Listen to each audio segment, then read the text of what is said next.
Good morning, everyone. Darren Gabbard here with 345 Auction. How are you? I'm joined today by Neil Enslow. Neil is the owner here at 345 Auction. He is also our coin expert. And we're going to talk a little bit about coins and what you should do. Let's say you find something like this in Grandpa's closet, a huge coffee can full of coins. Now, these coins are going to be coming up in a future auction. But I thought that this could be a good teachable moment for us. And with Neil here, he could walk us through the process of what do you do when you find a big can of coins like this. So Neil, let's say that you found this pile of coins in Grandpa's closet. What are the steps that you should go through to see about doing anything with them?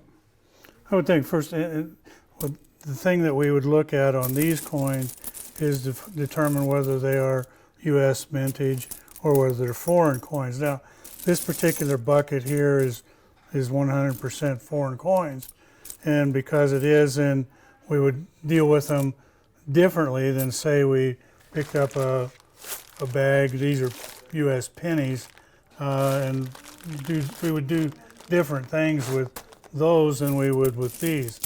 We would begin with these, trying to sort them out and trying to find whether you can see the different colors here. We would try to find out, is that coin actually gold, or is it more likely brass or something like that? Would this be or silver copper, kind of thing? Yeah. silver, all those kinds of things. And you would try to sort those things out, and there's different ways of doing that to start off with. Most of the foreign governments that have done these coins, they do them in direct proportion to the state of their economy. You find a lot of these big coins like these are old coins, and most of them are British, without looking at them real close. Those are, yeah. They would be British coins, and of course the British have always had a good economy. They're going to make good coins, good metals. You've got some here. It's made out of aluminum, and it's very cheap, very easy to make, out of nickel. Again, these gold ones are more likely brass, and so we separate those kinds of things out. And you determine, once you have separated them out, then you go through, you try to determine countries that they came from. Some countries like this are generally Asian countries, they have a hole in them, versus one like this. It has a hole in it, but that was drilled in there for a piece of jewelry. It's also a British coin, but I mean, you just try to, it's just very elementary type stuff when you're dealing with foreign coins as to what you do with them and how you classify them. Yeah. Most of them don't have a great deal of value. So, but some of them might, depending upon the, let's say, the metal value within the coin. And so just looking at these, they might seem to be cheap, but you definitely want to go through and look at each one just to make sure that it's not, let's say, a very valuable coin. Correct. And would you take these to, let's say, a coin expert, or would foreign coins be something that you wouldn't necessarily need to take them to a coin expert? You can. Again, it just depends. Like, this is a classic Winston Churchill from Great Britain. I think it had a $5 value on it. I don't remember. But, they're not worth a great deal of money, but it is a British coin. And I'm looking here, I saw one a minute ago. It was Canadian. That's not it. Most of your Canadian coins will retain value, their face value in U.S. currency. I mean, you can go to you go shopping at Walmart and they give you change, and sometimes you'll end up getting a Canadian coin. A nickel's worth a nickel. I mean, they interchange. So you would want to take the different countries and determine what they are. You would always keep your Canadian coins out because they'll be dollar for dollar or penny for penny, unless they're odd shaped like that. This is I think that's Canadian. It is a It's a new pence, more than likely. This one was probably Australian. Okay. But the thing of it is that if it has a round shape, it's Canadian. It's probably good for U.S. currency as well.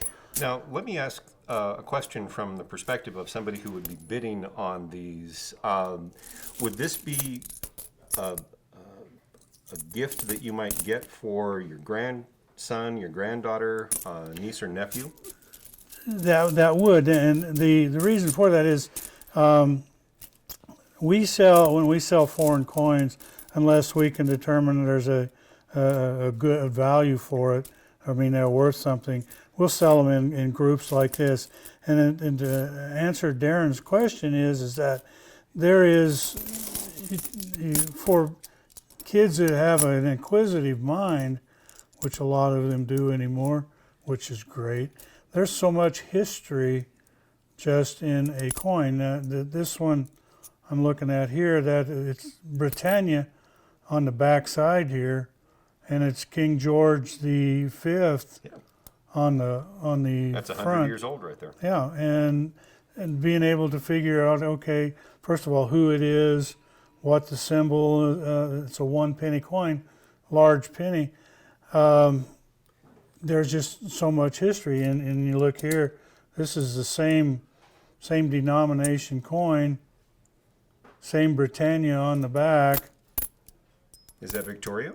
but it's King George V and Queen Victoria on the front. And Queen Victoria, as many of you know, reigned in the early 1800s or mid 1800s to 1910 or 12, something along in there. She had a very, very long reign. And this is an early one of hers, just because of the portrait. You can find other portraits that would show her as she aged. There would be different. There's King George again. King George VI, King George V. That's the monarchy from Queen Victoria on. That's Napoleon. There's Napoleon. Okay. That's Napoleon. So Now, I mean, there's just a lot of history in them. So Now, let's say that Grandpa had something like this in his closet. These are proof sets. Now, what does it mean to be a proof set? I'll get one out here okay. So that we can see it. But talk about what a proof set is. A proof set. These are United States coins, and the proof actually they're mints or they're typesets of the different types of coins that the U.S. minted in that particular year. Here, the circulating coins. They meant all kinds of different things, but these are the ones that were in circulation. And if you look at these, I don't know how the camera's looking at it, but they have a very, very shiny background. I mean, the head of it is in nice shape, but the background is a mirror-like finish. And when it's that way, then it's called a proof set, and that's the way the mint struck them. Now, are these sealed then at the mint themselves? These are mint sets from the mint, and I mean, this is the quarters and whatever else that they did that year. There's different types. This one is a very similar. It's a proof set, but it's made out of silver. So the $50, the quarter, the dime are 90% silver composition. What would the composition on these be? These are clad compositions, copper with a nickel clad on the top.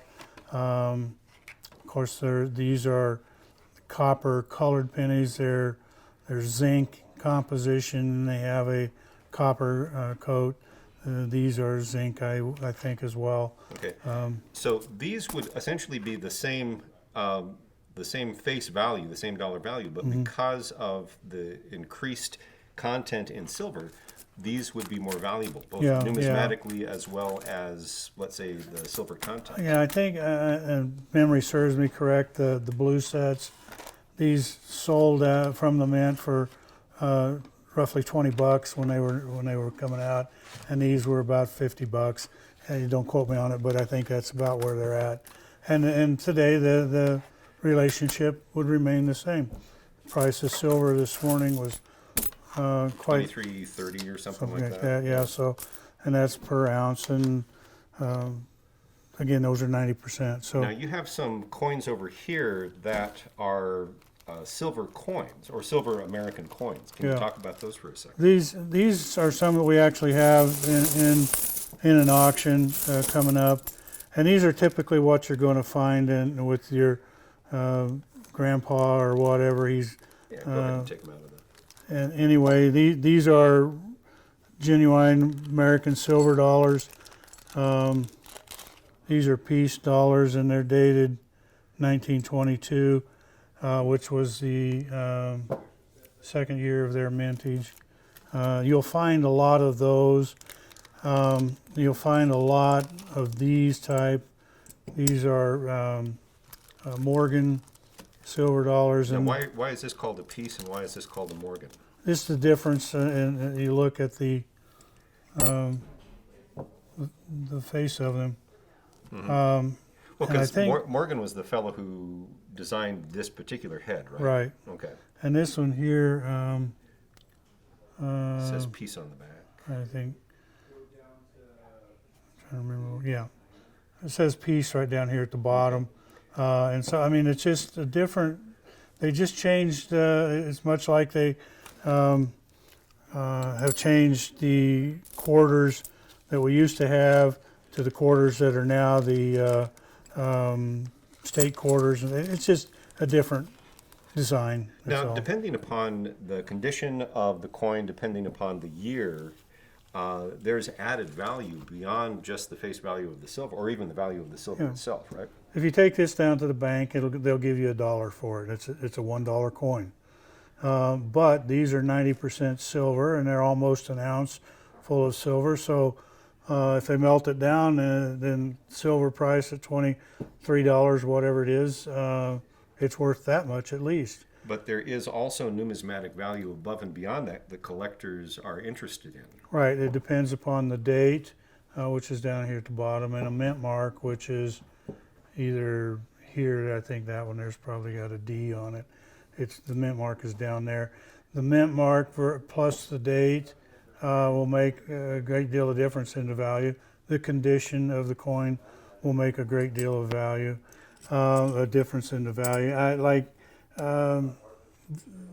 these are pretty common coins as far as dates go, and so they're going to run in average $35, $40 a piece is what you would get at auction for them.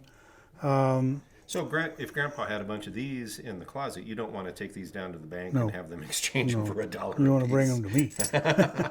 Well, and you can do that, actually, ladies and gentlemen. You can give us, if you find something like this in your closet and you're interested in understanding what the value of the coins are, whether or not you're interested in selling them, you can contact us at 345auction.com.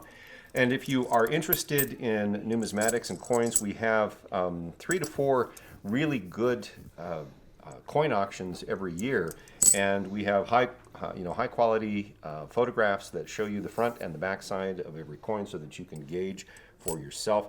Again, a lot of these, for me, I think would be interesting in terms of the historic value. As well as a teaching ability or opportunity with young kids to say, where did this come from and who are these people? What part of the world did these come from? And perhaps spark their imagination to get into learning. And it's not really going to be that much of a burden. These are not going to go for a lot of money, but they are going to sell well. And people like to collect this sort of stuff. Now, if you have never bid with 345 Auction before, go to our website, 345auction.com, register there. You will be on our mailing list, and we will send you out emails that will tell you when we have our next coin auction. We have a YouTube video where we'll probably highlight some of the really nice coins that come through. All of this is going to be coming up within the next year, so keep an eye out for it, folks. Thank you.